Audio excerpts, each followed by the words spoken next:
ইউসুফ আলাইহিস সালামকে আল্লাহ দিয়ে এভাবে করে কাপড় এনে দিল তার সামনে, রক্তমাখা কাপড়। হযরত ইয়াকুব আলাইহিস সালাম সন্তানদের মুখে কাহিনী শুনে তিনি কি বললেন? কোরআনে কারীম তা কোট করেছে, তিনি চিক দিলেন না, ফাল দিলেন না, ফিট হয়ে পড়লেন না। তিনি বললেন, কলিজার টুকরা সন্তান তার মরার খবর শুনেছেন? তিনি বললেন কি? আমি উত্তম সবর অবলম্বন করব। তোমরা যে কাহিনী রচনা করেছো এর বেলায় আমি আল্লাহর কাছে সাহায্য চাই, আমি উত্তম সবর অবলম্বন করব। আমার ভাইয়েরা, 11 ভাই মনে করেছিল ইউসুফ আলাইহিস সালামকে মরণ কুয়ায় ফেলায় দিছি।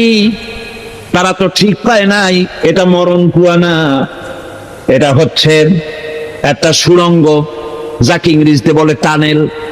এটা এমন একটা সুড়ঙ্গ, ওরা মনে করেছে মরণ কুয়া, কিন্তু আল্লাহ রাব্বুল আলামিন এই কুয়াতে এমন বানালেন, ওরা একদিকে ফালাই দিল মরণ কুয়ায়, এই কুয়ার আর এক মুখ দিয়া আল্লাহ রাব্বুল আলামিন ইউসুফ আলাইহিস সালামকে নিয়ে মিশরের সিংহাসনে বসায়া দিলেন।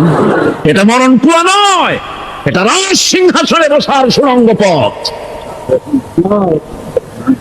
ইউসুফ আলাইহিস সালাম আজ প্রেসিডেন্ট, সুবহানাল্লাহ, প্রেসিডেন্ট হয়ে বসে আছেন। ওদিকে কেনানে অভাব লেগে গেছে, সেখানকার মানুষেরা সাহায্য নিতে এসেছে, ওই 11 ভাইও আসছে। হযরত ইউসুফ আলাইহিস সালাম দেখি চিনে ফেলেছে, ওরা কিন্তু তখনও ঠিক পায় নাই। হযরত ইউসুফ আলাইহিস সালাম চিনে ফেলেছেন, এখন কি করা উচিত? সবগুলাকে ঠ্যাং উপরের দিকে উঠাইয়া তারপরে সমানে ধোলাই দেওয়া হইতো স্বাভাবিক ছিল, আমাদের মতো মানুষ হইলে, ঠিক কিনা? ঠিক তো বলবেনি, অভ্যাস তো এটাই।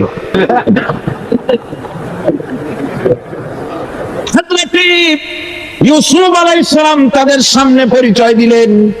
তারা যখন বুঝতে পারলো, লজ্জায় তাদের মাথা হেট হয়ে গেল। হযরত, তারা এক তো লজ্জা, আর 2 নম্বরের ভয়, জান নিয়ে কেনানে কেউ ফিরে যেতে পারবো না। এখন অবস্থা হয়েছে যে জীবনই যায় নাকি এখানে। হযরত ইউসুফ আলাইহিস সালাম ভাইদের এই করুণ দুরবস্থা বুঝতে পারলেন, বুঝে চরম ধৈর্য ধরে তিনি কি বললেন? তিনি বললেন, লা তাসরিবা আলাইকুমুল ইয়াউম। ও ভাইরা, তোমাদের বিরুদ্ধে আমার কোনো ক্ষোভ নাই, দুঃখ নাই, বিদ্বেষ নাই, হিংসা নাই, আল্লাহর রাস্তায় মাফ করে দিলাম। সুবহানাল্লাহ। এর নাম পয়গম্বর। এর নাম কি? পয়গম্বর। কিসের লিন, কিসের মার্কস? জওয়ানেরা, ভুল পথে মানুষ চলেছিল, আলহামদুলিল্লাহ আল্লাহ এগুলারে ডাস্টবিনে ফেলাই দিছে, কারণ আলহামদুলিল্লাহ, আলহামদুলিল্লাহ। পয়গম্বর কারে বলে? কারে বলে পয়গম্বর? কি চরিত্র! রাসূল করিম সাল্লাল্লাহু আলাইহি ওয়াসাল্লাম, তাকে একজন সাহাবী বলছিলেন, হুজুর বলছেন এই কামটা করলা না কেন? সাহাবী বললেন, হুজুর আপনি যদি চোখের ইশারায় বলতেন মুখ দিয়ে না কইয়া, তাও তো আমি কামটা করে ফেলতাম, আমি তো বুঝি নাই। হুজুর বললেন, চোখের ঠারে ঠারে কাজ করা নবুয়তের শান নয়। আল ওয়াদুহু ওয়াস সারাহা, নবীরা যা করেন তার ডাইরেক্ট, কোনো বক্রতা নাই, স্পষ্ট কথা। আমার ভাইরা, হযরত ইউসুফ আলাইহিস সালাম বিনিয়ামিনকে কাছে নিয়ে পরিচয় দিলেন তার ভাইদের সামনে, আমি ইউসুফ আর এই হচ্ছে আমার ভাই। আল্লাহ আমাদের উপর ইহসান করেছেন। প্রকৃতপক্ষে যারা আল্লাহকে ভয় করে এবং সবর এখতিয়ার করে, আল্লাহ এভাবে তাদেরকে, তাদের আমলকে নিষ্ফল হতে দেন না। আমার এই জামাটা নিয়ে যাও। হযরত ইয়াকুব আলাইহিস সালাম, কলিজার টুকরা সন্তান ইউসুফ আলাইহিস সালামের বিরহ যন্ত্রণায়, ছেলেকে কতদিন দেখে না, কাঁদতে কাঁদতে চোখ দুটো অন্ধ হয়ে গেছে। মিশর থেকে কেনানের দিকে জামা রওনা হয়েছে। কোথায় মিশর, কোথায় কেনান? জামা যখন রওনা হয়ে গেছে, হযরত ইয়াকুব বলতেছেন, আমি যেন আমার ইউসুফের গন্ধ নাকে পেতেছি। জামা চলে এলো, চোখের উপরে রাখলেন, আল্লাহ রাব্বুল আলামিন তাকে চক্ষুষ্মান বানায়া দিলেন। ভাইরা আমার, পয়গম্বরের আল্লাহ সবর করে গোটা দুনিয়ার মানুষের সামনে দৃষ্টান্ত সেট করেছেন সবর কারে কয়। আমার ভাইরা, হযরত ইব্রাহিম আলাইহিস সালামের কথা আল্লাহ পাক কোরআনে কারিমে বলছেন সবর কারে কয়। দেখো শেখো সবর কারে কয়।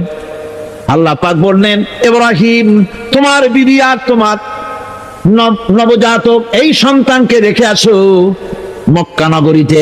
তিনি চলে গেলেন, সেখানে ঘর নাই, বাড়ি নাই, কিচ্ছু নাই, চতুর্দিকে ধুধু বালু আর মরুভূমি। হযরতে হাজরা বলছেন, ইব্রাহিম সামান্য পানি আর খাবার দিয়া আমার সন্তান শুদ্ধ এখানে রেখে যেতেছো, আমি কি অপরাধ করেছি? কোনো জবাব নাই। দুইবার তিনবার বলার পরে হাজরা বলছেন, ইব্রাহিম গো, তবে কি আমার আল্লাহর হুকুম মতো আমারে রেখে যাচ্ছ নাকি? হযরত ইব্রাহিম আকাশের দিকে আঙ্গুল উঁচু করলেন। কথা বলবেন, বাক শক্তি বেরোচ্ছে না। 80 বছর বয়সের সময় একটা বাচ্চা আল্লাহ তারে দিছেন। আর এমন বাচ্চা, পয়গম্বরের ছেলে, কি সুন্দর চেহারা, মরুভূমির উপরে ফালাই দিয়ে রওনা হয়ে যাচ্ছেন। মুখ দিয়া কথা সরছে না, আকাশের দিকে দেখালেন। হযরত হাজরা বুঝতে পারলেন। হযরত হাজরা বলেন, ইব্রাহিম কোনো চিন্তা নাই, নিশ্চিন্ত মনে বাড়ি ফিরে যাও। আমি আমার আল্লাহর উপরে এতটা ভরসা করি, আল্লাহর হুকুমে যদি আমার এখানে রেখে যেয়ে থাকো, ওই আল্লাহ পাক আমাকে আর আমার কলিজার টুকরা ইসমাইলকে পানিতে আর খাবারে মারবেন না, অবশ্যই তিনি ব্যবস্থা করবেন। ব্যবস্থা হয়ে গেল। হযরত ইসমাইল বড় হয়ে গেলেন। আল্লাহ পাক অর্ডার করলেন, জবাহ করো ছেলেকে। হযরত ইব্রাহিম আলাইহিস সালাম যখন জবাহের প্রস্তাব করলেন, হযরত ইসমাইল তা আপত্তি করতেন, বাবাজি আমার মায়ের আর আমাকে বাচ্চা অবস্থায় ফেলে গেলেন, খাবার দেন নাই, পড়ার দেন নাই, বছরের পর বছর আমাদের এখানে কাটলো, দেখতেও আসেন নাই, আজ আসছেন জবাহ দিতে। এটা কেমন কথা? কি ধরনের বাপ আপনি? এরকম বলছে নাকি? এরকম বলছে। হযরত ইব্রাহিম আলাইহিস সালাম প্রস্তাবটা কিভাবে পারলেন? আল্লাহ পাক কোরআনে কারিমে দৃষ্টান্ত রেখে দিয়েছেন। আল্লাহ পাক বলছেন, হযরত ইব্রাহিম ছেলেকে বললেন, ইয়া বুনাইয়া, হে আমার কলিজার টুকরা লাডলা, হে আমার কলিজার টুকরা সন্তান, ইন্নী আরা ফিল মানাম আন্নী আযবাহুক, আমি স্বপ্নে দেখছি আমি যেন তোমাকে জবাহ করতেছি। ফানজুর মাযা তারা, তোমার রায় কি বলো? আমি তো স্বপ্নে দেখছি যে আমি তোমার জবাহ করতেছি, এখন তোমার রায় কি, তোমার মত কি? হযরত ইসমাঈল আলাইহিস সালাম শুনিয়া দিলেন দৌড়, নাকি না? হযরত ইসমাঈল আলাইহিস সালাম ধৈর্যের প্রতীক, তিনি কি কথা বললেন? তার মুখের কথা কোরআন শরীফে আল্লাহ পাক উঠায় দিলেন। হযরত ইসমাঈল বললেন, ইয়া আবাতি ফাআল মা তু'মারু সাতাজিদুনি ইনশাআল্লাহু মিনাস সাবিরিন, হে আমার পিতা, আপনি যে ব্যাপারে আদিষ্ট হয়েছেন আপনি তা পালন করুন, অবশ্যই আমাকে ধৈর্যধারীদের মধ্যে পাওয়া যাবে। সুবহানাল্লাহ। এক বর্ণনা এসেছে, হযরত ইসমাঈল বললেন, আব্বা জান, আমি ধৈর্যধারীদের ভিতরে আমারে পাবেন, তবে জবাহ করার আগে আমার হাত পাটা একটু বেঁধে নেন, কারণ জবাহের যন্ত্রণায় আপনার গায়ে যদি আমার হাত পাও লেগে যায় তো বেয়াদবি হয়ে যেতে পারে। আর আমি মরে আমার জবাহ হয়ে যাওয়ার পর আমার রক্ত মাখা জামাটা নিয়া আমার মা হাজেরারে দিবেন, কারণ তাকে মা বলবার মতো আর তো কেউ নাই। হযরত ইব্রাহিম তাকে মারবার জন্য প্রস্তুতি নিলেন। হযরত ইসমাঈল বলছেন, আব্বা জান বাঁধবেন না, বান্দার প্রয়োজন নাই। বলে, কেন? একবার বাঁধতে বললে আবার তুমি নিষেধ করছো কেন? ছেলে বলছেন, আব্বা জান বাঁধবো না এই জন্যে, হয়তো কিয়ামতেই প্রশ্ন উঠতে পারে যে আল্লাহর হুকুমে রাজি ছিল না বলে হাত পা বাঁধা জবাহ করছো, আমি এই সুযোগ দিব না, আপনি জবাহ করেন, আমি এতটুকু নড়াচড়া করব না। ভক্তির চরম প্রতীক হযরতে ইসমাঈল আলাইহিস সালাম দেখাই দিয়েছেন ধৈর্য কারে কয়।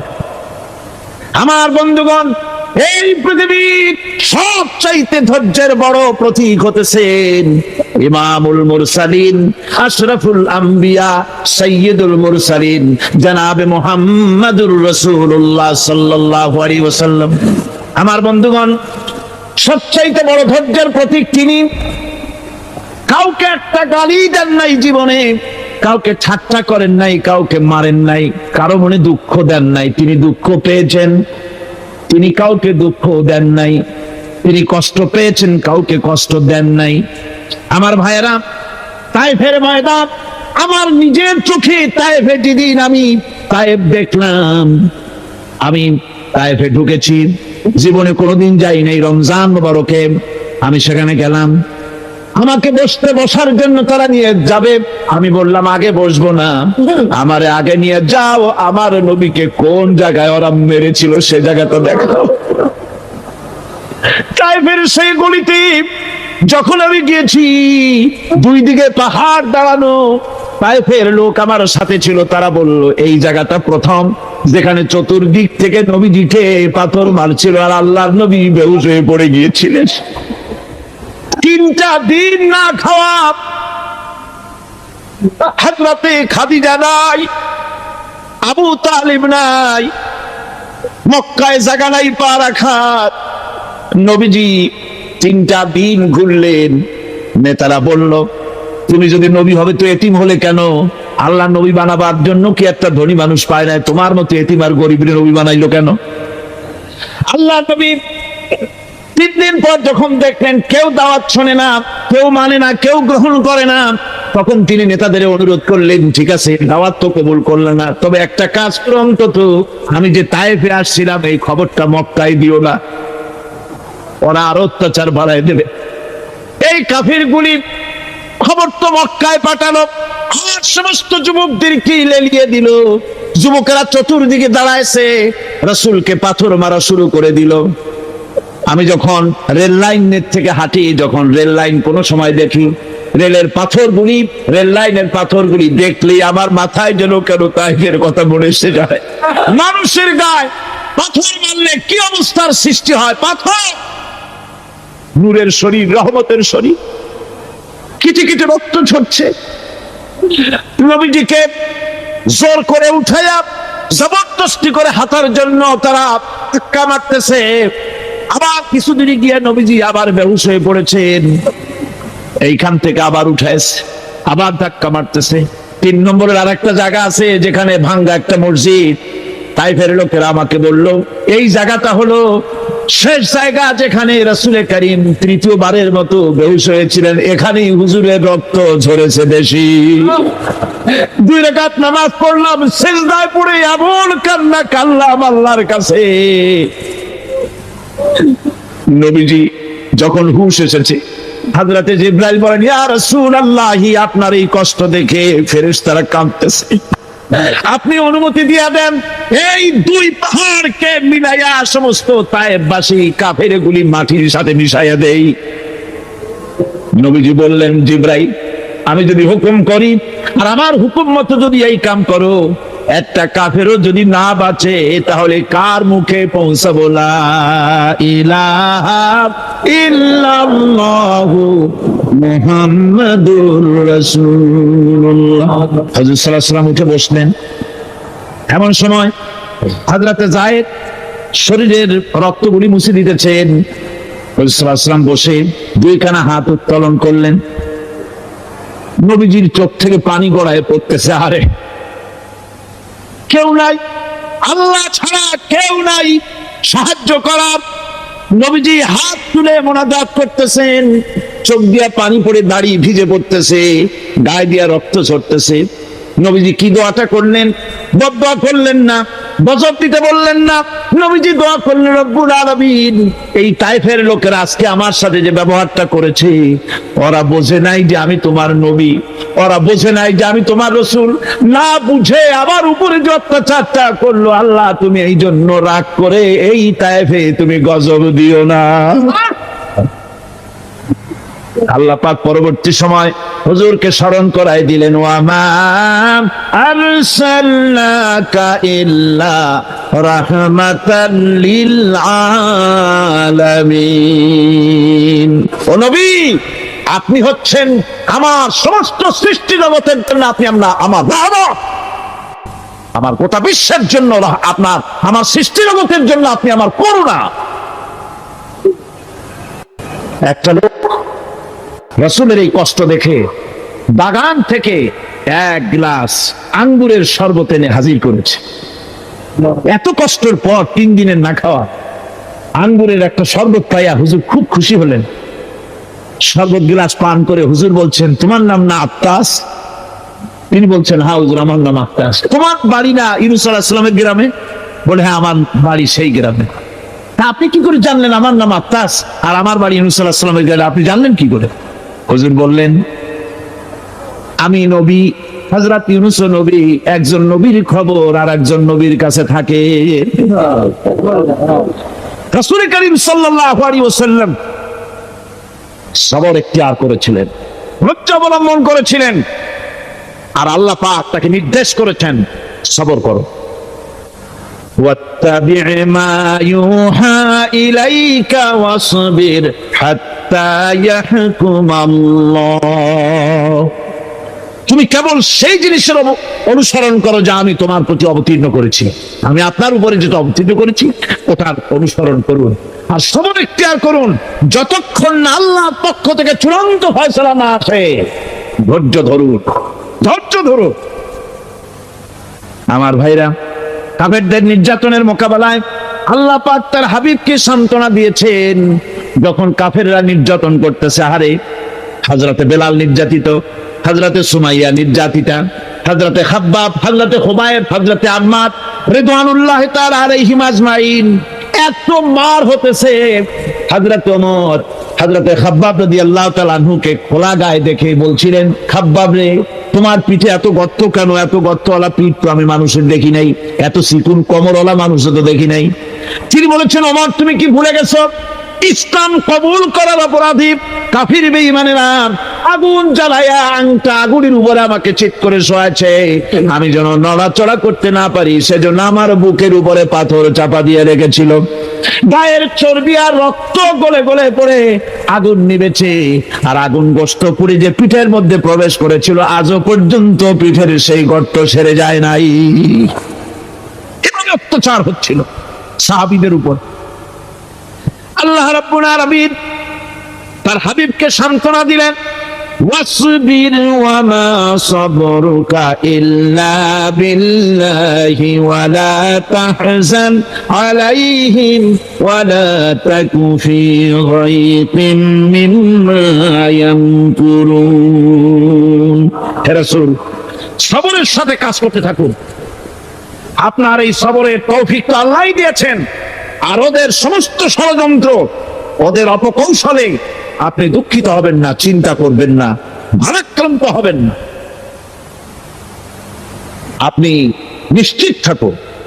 ওয়াসবির লিহুকমি রাব্বিকা ফাইন্নাকা বিআয়ুনিনা। হে নবী, আপনার রবের চূড়ান্ত ফয়সালা আসা পর্যন্ত ধৈর্য ধারণ করুন। আপনি তো আমার চোখের সামনে। সুবহানাল্লাহ, সুবহানাল্লাহ। আপনি আমার চোখের সামনে। কে আপনাকে কি করবে আমি দেখবো না? সুবহানাল্লাহ। মন্ত্রী যদি, এই সলিমুদ্দিন মার্কা মন্ত্রী যত আছে, এই মন্ত্রীরা যদি দেখাতো ভয় কিসে? আমি তোকে দেখছি না, সাহসটা কেমন বাড়ে, কেমন বাড়ে সাহস। আরে কোনো মন্ত্রী ছাতা মাতা না, কোন প্রেসিডেন্ট রাজা বাদশা না, আকাশ আর জমিনের মালিক আমার আল্লাহ রাব্বুল আলামিন বলছেন, হাবিব, কোন চিন্তা নাই, আপনি আমার চোখের সামনে। ওরা চায় আপনাকে দুনিয়া থেকে মিটাই দিতে, আর আমি চাই ওয়ারাফানা লাকা যিকরাক, আপনার প্রশংসা তো হবে গোটা বিশ্ব জুড়ে, সর্বত্র ছড়িয়ে যাবে আপনার নাম। সুবহানাল্লাহ বিহামদিহি। আল্লাহ পাক অন্যত্র বলেছেন, ওয়ালাকাদ কুযযিবাত রুসুলুম মিন ক্বাবলিকা ফাসাবারু আলা মা কুযযিবু ওয়া উযু হাত্তা আতাহুম নাসরুনা। হে মুহাম্মদ সাল্লাল্লাহু আলাইহি ওয়াসাল্লাম, আপনার পূর্বে অসংখ্য নবী রাসূল এই পৃথিবীতে আসছে এবং জুলুম আর নির্যাতনের শিকার তারা হয়েছেন। অবশেষে তাদের প্রতি আল্লাহর সাহায্য এসেছে। সুতরাং আপনাকেও ধৈর্য ধারণ করতে হবে, ধৈর্য ছাড়া কোনো পথ নাই, ধৈর্য আপনাকে ধারণ করতেই হবে। আর এই ধৈর্য ধারণ করলে পরে আল্লাহর চূড়ান্ত ফয়সালা আসবে, তখন আল্লাহ পাক মেহেরবানি করবে। আমার ভাইরা, এই ধৈর্য পৃথিবীর সমস্ত পয়গম্বররা ধৈর্য অবলম্বন করেছেন, কখনো অধৈর্য হন। দিন কায়েমের সংগ্রামে নবী রাসূলগণ দারুণ ভাবে সবর ইখতিয়ার করেছেন। বৃদ্ধবাদীদের সকল রকমের নির্যাতন, অপকৌশল, ষড়যন্ত্র, এই সব কিছু মোকাবেলা করেছেন ধৈর্যের নীতি অবলম্বন করি। কখনো ধৈর্যচ্যুতি তাদের মধ্যে ঘটেনি, বরং আল্লাহ রাব্বুল আলামিন তাদের প্রতি সন্তুষ্ট হয়েছেন। যারা এই ধৈর্য ধরেছে তাদের উপরে সন্তুষ্ট হয়ে আল্লাহ রাব্বুল আলামিন বলেছেন, ওয়া কাআইয়্যিম মিন নাবিয়্যিন কাতালা মাআহু রিব্বিয়ুন কাসীর। এর আগে অনেক নবী এসেছিলেন যাদের সাথে বহু আল্লাহওয়ালা লোক লড়াই করেছেন। فما وهنوا لما أصابهم في سبيل الله وما ضعفوا وما استكانوا। আল্লাহর পথে তাদের উপর যত বিপদ এসেছিল তারা হতাশ হয়ে পড়েন নাই, দুর্বলতা দেখাননি, বাতিলের সামনে মাথাও নত করেন। ওয়াল্লাহু ইউহিব্বুস সাবিরিন। আর আল্লাহ পাক ধৈর্যশীল যারা, তাদেরকে আল্লাহ পাক ভালোবাসেন। আমার ভাইরা, ধৈর্যের পরিচয় রাসূল করিম সাল্লাল্লাহু আলাইহি ওয়াসাল্লাম উহুদের ময়দানে যখন আক্রান্ত হয়ে গেলেন, চতুর্দিকে কাফেররা ঘিরে ধরেছে, বাঁচার কোনো পথ নাই। সাহাবায়ে কেরাম রাসূলকে পাহারা দিলেন। যারা রাসূলকে পাহারা দিতে দাঁড়াইছেন, জীবন দিয়া পাহারা দিতে দাঁড়ায় গেছে, রাসূলের দিকে মুখ দিয়া, পিঠটা বাইরের দিকে দিয়ে রাসূলকে পাহারা দেওয়া শুরু করেছেন। হুজুরকে পাহারা দিতে যারা দাঁড়িয়েছিলেন, কাফের কর্তৃক নিক্ষিপ্ত কি তীরগুলি এসে যখন বিঁধতেছিল, শুধু একজন সাহাবী হযরত তালহার পিঠের ভিতরে রাসূলকে হেফাজতের জন্য 80টা তীর একজনের পিঠের মধ্যে গিয়ে ঢুকেছে। এক অসতর্ক মুহূর্তে নবীজির দান্দান মোবারক শহীদ হয়ে গেল, শিরস্থান ভেঙে গেল, লোহার কড়া প্রবিষ্ট হয়ে গেল কপালের ভিতরে।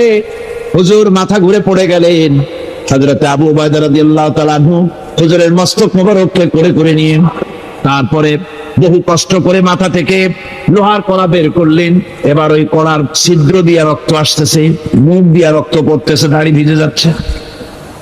বুখারী শরীফে এসেছে, আল্লাহর নবী দুইখানা হাত নিজের চেহারার উপরে মলে আনে কাটকা রক্ত চোখের সামনে দেখে বলছেন, আহারে, এই কওমের ফালাত কি করে হবে, এই কওমের মুক্তি কি করে হবে, এই কওমের নাজাত কি করে হবে, যে কওম তার নবীর চেহারা রক্ত দিয়ে লাল বানাইয়া দিল। নবীজি বললেন, আল্লাহুম্মা গফির লি কওমি ফাইন্নাহুম লা ইয়ালামুন। আয় আল্লাহ পাক, আমার এই কওম বুঝতে পারে না, ওদেরকে মাফ করে দাও। খবর ছড়িয়ে গেল নবীজি শহীদ হয়ে গিয়েছেন। খবর ছড়িয়ে গেল চতুর্দিকে, মদিনায় খবর ছড়িয়ে গেল। মানুষ পাগলের মতো দৌড়ানো শুরু করে দিল। এক মেয়ে লোক দৌড়াচ্ছে উহুদের দিকে, কয়েকজন সাহাবীর সঙ্গে দেখা। তারা জিজ্ঞেস করলেন, দৌড়াও কেন মহিলা, যাও কই? কয় উহুদের দিকে যেতেছি। কয় যায় তো কোনো লাভ নাই, যেহেতু তোমার যে স্বামী এসেছিলেন জিহাদের ময়দানে, তিনি তো শহীদ হয়ে গেছেন। মহিলা বলতেছে, কে শহীদ হয়েছে শুনতে চাই না, আগে বলো নবীজি কেমন আছে। আবার কিছুক্ষণ পর আর কয়েকজনের সঙ্গে দেখা। তারা বলছে, মেয়ে লোক দৌড়াও কই? যাচ্ছি উহুদের দিকে।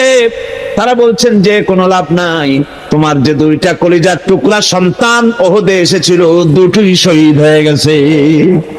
মা বলতেছে, ও সাহাবী, কে শহীদ হয়েছে শুনতে চাই না, তাড়াতাড়ি করে বলো আল্লাহর নবী মুহাম্মদ রাসূলুল্লাহ সাল্লাল্লাহু আলাইহি ওয়াসাল্লাম কেমন আছেন। দৌড়াতে দৌড়াতে ওহদের মাঠে সাহাবায়ে কেরাম পরিবেষ্টিত, আল্লাহর নবীর কাছে গিয়ে হুজুরের জীবিত চেহারা মুবারকের দিকে তাকায়া মেয়ে লোকটি কাঁদতেছে আর বলতেছে, ইয়া রাসূলুল্লাহ, আমার স্বামী মরা শোক, আমার কলিজার টুকরা দুইটা সন্তান মরা শোক, আমার কলিজা থেকে মুছে গেছে, আপনি বেঁচে আছেন, তামাম মুসলমানদের এর চাইতে বড় সান্ত্বনা আর নাই। ভাইরা আমার, রাসূল করিম সাল্লাল্লাহু আলাইহি ওয়াসাল্লাম এভাবে করে ধৈর্যের পরিচয় দিয়েছেন। গালাগালি দেন নাই, রাগ করেন নাই, বদদোয়া করেন নাই। সুবহানাল্লাহ কোন সুবহানাল্লাহ। ভাইরা আমার, এই সবর এমন মহান বৈশিষ্ট্য এর মধ্যে রয়েছে, জিহাদের ময়দানে যদি লোক কম হয় আর যদি তাদের মধ্যে সবর থাকে, বেশি সংখ্যক লোকের উপরে আল্লাহ পাক সবরকারীদেরকে বিজয়ী করে দিবেন। কোরআনে কারীমে রব্বুল আলামিন বলেন, কাম মিন ফিয়াতিন কালিলাতিন গালাবাত ফিআতান কাসীরাতাম বিইযনিল্লাহ ওয়াল্লাহু মা'আস সাবিরিন। এমন ঘটনার বহু নজির আছে যে কম সংখ্যক লোকেদের উপরে আল্লাহ পাক, বেশি সংখ্যক লোকেদের উপর আল্লাহ পাক কম সংখ্যক লোকদেরকে জয়ী করে দিয়েছেন। আল্লাহু মা'আস সাবিরিন। দেখেন না বদরের কামটা, বদরের ময়দান, 313 জন মুসলমান, অস্ত্রপাতি নাই, সামান্য সামান্য অস্ত্র, আর কাফেরেরা এসছে হাজারেরও বেশি। আমার বন্ধুগণ, ধৈর্য কত বড় কাম দিল, ধৈর্য ধারণ করেছেন তারা, আল্লাহর উপরে ভরসা করেছেন। আল্লাহ রাব্বুল আলামিন অস্ত্রের কাজ কি দিয়া করায় দিলেন। একজন সাহাবী এসে বলছেন, হুজুর, জিহাদের ময়দান, ইসলামের প্রথম জিহাদ, আমার কাছে তো অস্ত্র নাই, মেহেরবানি করে একটা অস্ত্র আমারে দেন, আমি লাফায় পড়ি জিহাদের মধ্যে। হুজুর বলেন, অস্ত্র তো আমার কাছে নাই, দিবটা কি? সাহাবী বলছেন, হুজুর, অস্ত্র না থাকে যা পারেন তাই দেন, আপনার হাত দিয়ে যা দিবেন আমি দাঁড়ায় থাকতে পারবো না, জিহাদে আমাকে শরীক হতেই হবে। নবীজি কাছে পেলেন একখানা শুকনা খেজুরের ডালখানা তুলে সাহাবীর হাতে তুলে দিলেন। সাহাবী বলেন, রাসূলের হাতের দেওয়া শুকনা খেজুরের ডালটা নিয়ে আমি যখন কাফেরদের ভিড়ের মধ্যে ঝাঁপায় পড়ে যখন শুকনা খেজুরের ডাল দিয়ে আঘাত দিলাম, তখন ধারালো তরবারি দিয়ে আঘাত করলে যে কাম হয়, শুকনা খেজুরের ডালের আঘাতে কাফের দ্বিখণ্ডিত হয়ে জমিনে পড়ে গেল। ভাইরা আমার, আল্লাহ রাব্বুল আলামিন সবর যারা করে, সংখ্যা যদি কম হয়, আল্লাহ পাক তাদেরকে বিজয়ী করে দেবেন, এই ওয়াদা আল্লাহ রাব্বুল আলামিন করেছেন। এই সবরের গুণ ছাড়া জান্নাতেও প্রবেশ করা যাবে না, সবর যদি না থাকে বেহেশতে যাওয়া যাবে না। ভালো করে মনে রাখেন, আল্লাহ পাক বলছেন, আম্মা হাসিবতুম আন তাদখুলুল জান্নাতা ওয়া লাম্মা ইয়া'লামিল্লাহুল্লাযীনা জাহাদু মিনকুম ওয়া ইয়া'লামাস সাবিরিন। তোমরা কি মনে করছো এমনি বেহেশতে চলে যাবা? এটা কি মামু বাড়ির আবদার নাকি? এমনি বেহেশতে চলে যাবা?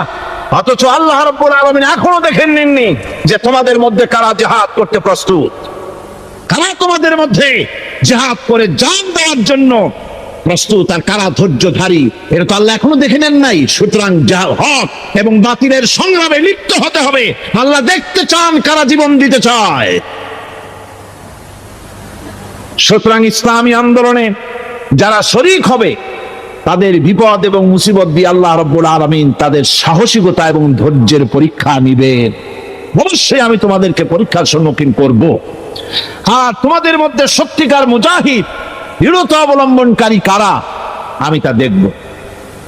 এটা যেন আমি দেখে নিতে পারি, সেই জন্য আমি বিপদ এবং মুসিবতের মধ্যে তোমাদের ফেলবো। ধৈর্যধারীদের উপরে আমার রহমত অবশ্যই থাকবে।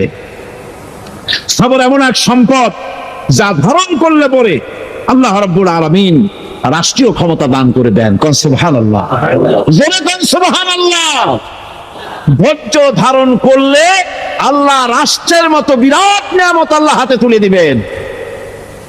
তার প্রমাণ কোরআন শরীফ আল্লাহ বলছেন, বনি ইসরাইলরা মিশর থেকে যখন বহিষ্কার হয়ে গেল, তাদের যখন পা রাখার কোনো জায়গা থাকলো না, বনি ইসরায়েলরা মিশর থেকে যখন বহিষ্কার হয়ে গেল, এরপরে আল্লাহ পাক তারা যখন ধৈর্য অবলম্বন করলো, আল্লাহ পাক তাদের ব্যাপারে বলছেন ওয়া আওরাসনাল কওমাল্লাযীনা কানু ইউসতাদআফুনা মাশারিকাল আরদি ওয়া মাগারিবাহা আল্লাতী বারাকনা ফিহা। আর তাদের স্থলে আমি নির্যাতিত লোকদেরকে প্রতিষ্ঠিত করলাম, পশ্চিম এবং উত্তরের তাদেরকে আমি পশ্চিম এবং পশ্চিম এবং পূর্বের উত্তরাধিকারী তাদেরকে বানায় দিলাম, বিরাট এলাকা তাদের হাতে আমি তুলে দিলাম। ওয়া তাম্মাত কালিমাতু রাব্বিকাল হুসনা আলা বানি ইসরাঈলা বিমা সাবারু। আর এভাবে করে আল্লাহ পাক তার কথাকে পূর্ণ করলেন বনি ইসরায়েলদের উপরে সবর এখতিয়ার করার জন্য, ধৈর্য ধরার কারণে আল্লাহ পাক রাষ্ট্রের মালিক তাদের বানাই দিলেন। যেরকম সুবহানাল্লাহ। সবর যদি করা হয়, তো যুদ্ধ যদি বাদে, যদি জাহাজ শুরু হয়ে যায়, আল্লাহ পাক বলেছেন ফেরেশতা দিয়ে সাহায্য করবে। যদি সবর থাকে, তোমাদের সবর থাকলে আল্লাহ কি দিয়ে সাহায্য করবেন? ফেরেশতা। কোরআনে কারীম বলছি বালা ইন তাসবিরু ওয়া তাত্তাকু ওয়া ইয়াতুকুম মিন ফাওরিহিম হাদা ইউমদিদুকুম রাব্বুকুম বিখামসাতি আলাফিন মিনাল মালাইকাতি মুসাউমিন। হ্যাঁ, তোমরা যদি ধৈর্য অবলম্বন করো আর আল্লাহকে ভয় করে চলো, তাহলে এক্ষুনি আল্লাহ রাব্বুল আলামিন তোমাদের জন্য কাতারে কাতারে শৃঙ্খলাবদ্ধ ৫,০০০ ফেরেশতা দিয়ে তোমাদেরকে সাহায্য করবেন। সুবহানাল্লাহ। তোমাদেরকে ফেরেশতা দিয়ে সাহায্য করা হবে। তোমরা যদি সবর এখতিয়ার করো, তাহলে সংখ্যা যদি কম হয়, বেশি সংখ্যার উপরে জয়ী করে দেব। কথা বলবেন, বাক শক্তি বেরোচ্ছে না। ৮০ বছর বয়সের সময় একটা বাচ্চা আল্লাহ তাআলা দিয়েছেন। আর এমন বাচ্চা, পয়গম্বরের ছেলে, কি সুন্দর চেহারা, মরুভূমির উপরে ফালাই দিয়ে রওনা হয়ে যাচ্ছেন, মুখ দিয়ে কথা সরছে না, আকাশের দিকে দেখালেন। হযরত হাজরা বুঝতে পারলেন। হযরত হাজরা বলেন, ইব্রাহিম, কোনো চিন্তা নাই, নিশ্চিন্ত মনে বাড়ি ফিরে যাও। আমি আমার আল্লাহর উপরে এতটা ভরসা করি, আল্লাহর হুকুমে যদি আমার এখানে রেখে যেয়ে থাকো, আল্লাহ পাক আমাকে আর আমার কলিজার টুকরা ইসমাইলকে পানিতে আর খাবারে মারবেন না, অবশ্যই তিনি ব্যবস্থা করবেন। ব্যবস্থা হয়ে গেল। হযরত ইসমাইল বড় হয়ে গেলেন। আল্লাহ পাক অর্ডার করলেন, জবাহ করো ছেলেকে।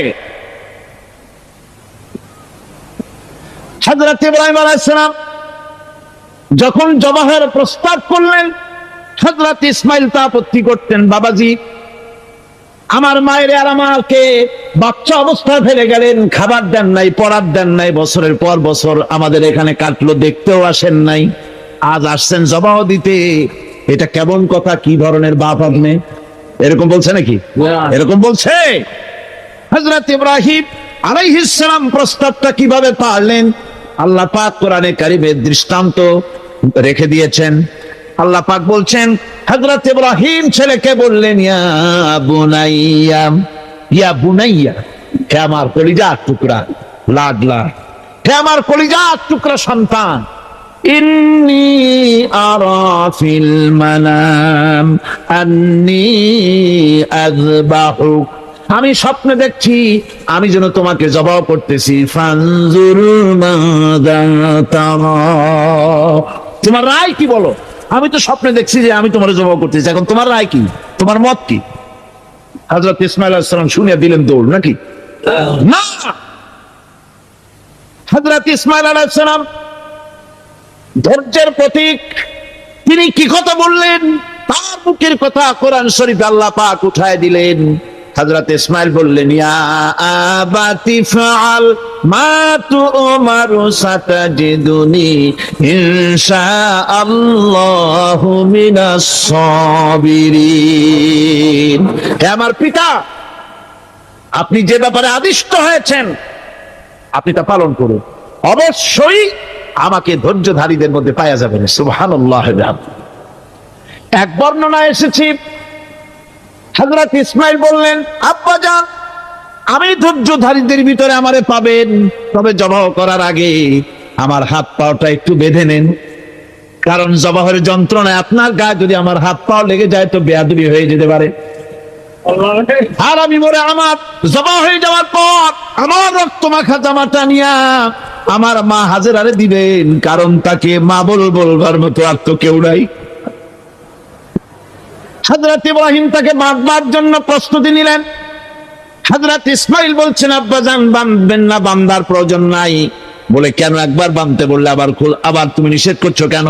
ছেলে বলছেন, আব্বাজান বাঁধবো না এই জন্যে, হয়তো কিয়ামতেই প্রশ্ন উঠতে পারে যে আল্লাহর হুকুমে রাজি ছিল না বলে হাত পা বান্ধা জবাহ করছো। আমি এই সুযোগ দিব না, আপনি জবাহ করেন, আমি এতটুকু নড়াচড়া করব না। ভক্তির চরম প্রতীক হযরতে ইসমাইল আলাইহিস সালাম দেখাই দিয়েছেন ধৈর্য কারে কয়। আমার বন্ধুগণ, এই পৃথিবীর সবচাইতে ধৈর্যের বড় প্রতীক হতেছেন ইমামুল মুরসালিন, আশরাফুল আম্বিয়া, সাইয়্যিদুল মুরসালিন জনাবে মুহাম্মাদুর রাসূলুল্লাহ সাল্লাল্লাহু আলাইহি ওয়াসাল্লাম। আমার বন্ধুগণ, সবচাইতে বড় ধৈর্যের প্রতীক তিনি। কাউকে একটা গালি দেন নাই জীবনে, কাউকে ঠাট্টা করেন নাই, কাউকে মারেন নাই, কারো মনে দুঃখ দেন নাই। তিনি দুঃখ পেয়েছেন, তিনি কাউকে দুঃখ দেন নাই। তিনি কষ্ট পেয়েছেন, কাউকে কষ্ট দেন নাই। আমার ভাইয়েরা, তায়েফের ময়দান, আমার নিজের চোখে তায়েফে যেদিন আমি তায়েফ দেখলাম, আমি তায়েফে ঢুকেছি, জীবনে কোনোদিন যাই নাই। রমজান মুবারকে আমি সেখানে গেলাম, আমাকে বসার জন্য তারা নিয়ে যাবে। আমি বললাম আগে বসবো না, আমারে আগে নিয়ে যাও, আমার নবীকে কোন জায়গায় ওরা মেরেছিল সে জায়গাটা দেখাও। তায়েফের সেই গলিতে যখন আমি গিয়েছি, দুই দিকে পাহাড় দাঁড়ানো, তায়েফের লোক আমার সাথে ছিল, তারা বলল এই জায়গাটা প্রথম যেখানে চতুর্দিক থেকে নবীজিকে পাথর মারছিল আর আল্লাহর নবী বেহুশ হয়ে পড়ে গিয়েছিলেন। 3টা দিন না খাওয়া, হযরতে খাদিজা নাই, আবু তালিব নাই, মক্কায় জায়গা নাই পা রাখার। নবীজি 3টা দিন ঘুরলেন। নেতারা বলল, তুমি যদি নবী হবে তো এতিম হলে কেন? আল্লাহ নবী বানাবার জন্য কি একটা ধনী মানুষ পায় না? তোমার মতো এতিম আর গরিবের নবী বানাইলো কেন? আল্লাহ নবী 3 দিন পর যখন দেখলেন কেউ দাওয়াত শোনে না, কেউ মানে না, কেউ গ্রহণ করে না, তখন তিনি নেতাদের অনুরোধ করলেন, ঠিক আছে দাওয়াত তো কবুল করলে না, তবে একটা কাজ করো, অন্তত আমি যে তায়েফে আসছিলাম এই খবরটা মক্কায় দিও না, ওরা আরো অত্যাচার বাড়ায় দেবে। এই কাফিরগুলি খবর তো মক্কায় পাঠালো, আর সমস্ত যুবকদেরকে লেলিয়ে দিল। যুবকেরা চতুর্দিকে দাঁড়াইছে, রাসূলকে পাথর মারা শুরু করে দিল। আমি যখন রেল লাইনের থেকে হাঁটি, যখন রেল লাইন কোনো সময় দেখি, রেলের পাথরগুলি, রেল লাইনের পাথরগুলি দেখলেই আমার মাথায় যেন কেন তায়েফের কথা মনে এসে যায়। মানুষের গায়ে পাথর মারলে কি অবস্থার সৃষ্টি হয়! পাথর নূরের শরীর, রহমতের শরীর, কিটে কিটে রক্ত ঝরছে। নবীজিকে জোর করে উঠাইয়া জবরদস্তি করে হাঁটার জন্য তারা ধাক্কা মারতেছে। আবার কিছুদিন গিয়ে নবীজি আবার বেহুশ হয়ে পড়েছেন, এইখান থেকে আবার উঠাইছে, আবার ধাক্কা মারতেছে। 3 নম্বরের আরেকটা জায়গা আছে যেখানে ভাঙ্গা একটা মসজিদ। তায়েফের লোকেরা আমাকে বলল এই জায়গাটা হলো শেষ জায়গা যেখানে রাসূল করিম 3য়বারের মতো বেহুশ হয়েছিলেন, এখানেই হুজুরের রক্ত ঝরেছে বেশি। 2 রাকাত নামাজ পড়লাম, সিজদায় পড়ে এমন কান্না কাঁদলাম আল্লাহর কাছে।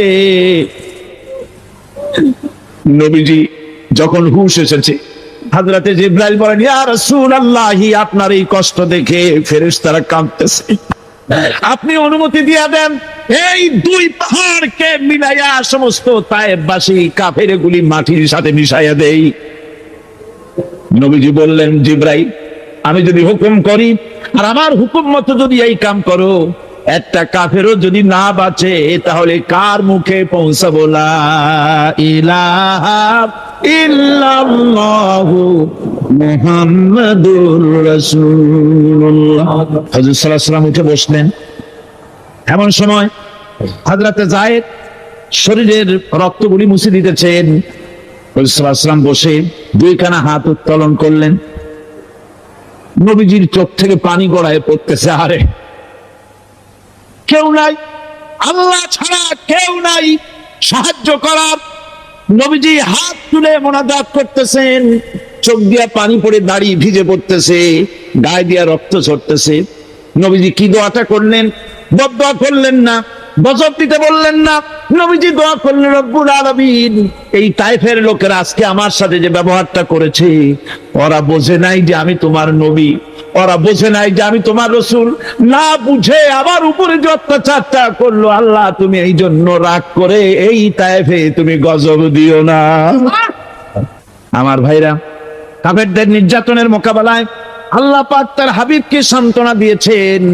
যখন কাফেররা নির্যাতন করতেছে, আরে হযরতে বেলাল নির্যাতিত, হযরতে সুমাইয়া নির্যাতিতা, হযরতে খাব্বাব, হযরতে খুবাইব, হযরতে আম্মার রিদওয়ানুল্লাহি তাআলা আলাইহিম আজমাইন, এত মার হতেছে। হযরতে ওমর হযরতে খাব্বাব রাদিয়াল্লাহু তাআলা আনহুকে খোলা গায়ে দেখে বলছিলেন, খাব্বাব রে, তোমার পিঠে এত গর্ত কেন? এত গর্তওয়ালা পিঠ তো আমি মানুষের দেখি নাই, এত চিকুন কোমরওয়ালা মানুষও তো দেখি নাই। তিনি বলেছেন, ওমর তুমি কি ভুলে গেছো? ইসলাম কবুল করার অপরাধী কাফির বেঈমানেরা আগুন জ্বালায়া আংটা আগুনের উপরে আমাকে চিৎ করে শোয়াছে। আমি যেন নড়াচড়া করতে না পারি, সেজন্য আমার বুকের উপরে পাথর চাপা দিয়ে রেখেছিল। গায়ের চর্বি আর রক্ত গলে গলে পড়ে আগুন নিবেছে, আর আগুন গোশত পুড়ে যে পিঠের মধ্যে প্রবেশ করেছিল, আজও পর্যন্ত পিঠের সেই গর্ত সেরে যায় নাই। এভাবে অত্যাচার হচ্ছিল সাহাবীদের উপর। আল্লাহ রাব্বুল আলামিন তার হাবিবকে সান্ত্বনা দিলেন, ওয়াসবির ওয়া মা সাবরুকা ইল্লা বিল্লাহি ওয়া লা তাহজান আলাইহিম ওয়া লা তাকু ফি গায়তিন মিম্মা ইয়ামকুরুন। হে রাসূল, সবরের সাথে কাজ করতে থাকুন। আপনার এই সবরের তৌফিক তো আল্লাহই দিয়েছেন, আর ওদের সমস্ত ষড়যন্ত্র, ওদের অপকৌশলে আপনি দুঃখিত হবেন না, চিন্তা করবেন না, ভারাক্রান্ত হবেন না। আপনি নিশ্চিত থাকুন। ওয়াসবির লিহুকমি রাব্বিকা ফাইন্নাকা বিআয়ুনিনা। হে নবী, আপনার রবের চূড়ান্ত ফয়সালা আসা পর্যন্ত ধৈর্য ধারণ করুন। আপনি তো আমার চোখের সামনে। সুবহানাল্লাহ, সুবহানাল্লাহ।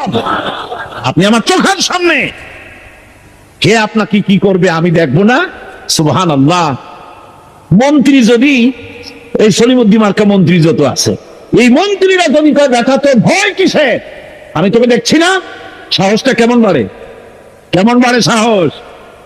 আরে কোনো মন্ত্রী ছাতা মাতা না, কোন প্রেসিডেন্ট রাজা বাদশা না, আকাশ আর জমিনের মালিক আমার আল্লাহ রাব্বুল আলামিন বলছেন, হাবিব কোনো চিন্তা নাই, আপনি আমার চোখের সামনে। ওরা চায় আপনাকে দুনিয়া থেকে মিটাই দিতে, আর আমি চাই ওয়ারাফানা লাকা যিকরাক, আপনার প্রশংসা তো হবে গোটা বিশ্ব জুড়ে, সর্বত্র ছড়িয়ে যাবে আপনার নাম। সুবহানাল্লাহ বিহামদিহি। আল্লাহ পাক অন্যত্র বলেছেন, ওয়ালাকাদ কুযযিবাত রুসুলুম মিন ক্বাবলিকা ফাসাবারু আলা মা কুযযিবু ওয়া উযু হাত্তা আতাহুম নাসরুনা। হে মুহাম্মদ সাল্লাল্লাহু আলাইহি ওয়াসাল্লাম, আপনার পূর্বে অসংখ্য নবী রাসূল এই পৃথিবীতে আসছে এবং জুলুম আর নির্যাতনের শিকার তারা হয়েছেন। অবশেষে তাদের প্রতি আল্লাহর সাহায্য এসেছে। সুতরাং আপনাকেও ধৈর্য ধারণ করতে হবে, ধৈর্য ছাড়া কোনো পথ নাই, ধৈর্য আপনাকে ধারণ করতেই হবে। আর এই ধৈর্য ধারণ করলে পরে আল্লাহর চূড়ান্ত ফয়সালা আসবে, তখন আল্লাহ পাক মেহেরবানি করবে। আমার ভাইরা, এই ধৈর্য পৃথিবীর সমস্ত পয়গম্বররা ধৈর্য অবলম্বন করেছেন, কখনো অধৈর্য হননি। দিন কায়েমের সংগ্রামে নবী রাসূলগণ দারুণ ভাবে সবর এখতিয়ার করেছেন। বৃদ্ধবাদীদের সকল রকমের নির্যাতন, অপকৌশল, ষড়যন্ত্র, এই সব কিছু মোকাবেলা করেছেন ধৈর্যের নীতি অবলম্বন করি। কখনো ধৈর্যচ্যুতি তাদের মধ্যে ঘটেনি, বরং আল্লাহ রাব্বুল আলামিন তাদের প্রতি সন্তুষ্ট হয়েছেন।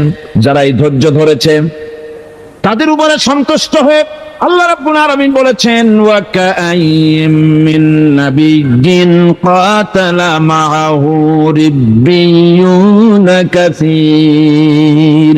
এর আগে অনেক নবী এসেছিলেন যাদের সাথে বহু আল্লাহওয়ালা লোক লড়াই করেছেন। فما وهنوا لما أصابهم في سبيل الله وما ضعفوا وما استكانوا